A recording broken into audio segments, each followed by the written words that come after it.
नमस्ते दोस्तों, marble flooring Jitendra Sharma में आपका स्वागत है। आज हम जो चर्चा करने जा रहे हैं, जैसा कि आप ये ग्रेनाइट देख रहे हैं, ये जो ग्रेनाइट फ्लोरिंग, तो उसमें बेंड आता है, तो हम बेंड कैसे निकालें इस फ्लोरिंग की, उसी पर्पज़ से मैंने ये वीडियो बनाया है। अगर आपको अच्छा लगे तो लाइक और सब्सक्राइब और अपने दोस्तों को शेयर करें, ताकि आने वाले समय में मैं बहुत आपके जानकारी के लिए बहुत चीज़ें लाता रहूँगा। चलिए देखते हैं।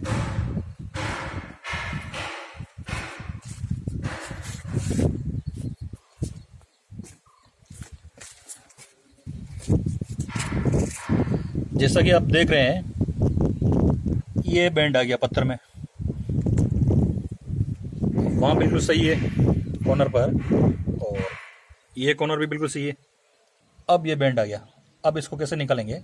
जब आप फिटिंग करें तब आपको क्या करना है, इस पर थोड़ा वेट रखना है। तो कैसे रखेंगे? जब ये चारों जो जॉइंट है, इस पर आपको वेट रख के आप एक दिन के लिए छोड़ दें और दूसरे दिन इसको निकाल लें, तो आपका ये बेंट सही हो जाएगा।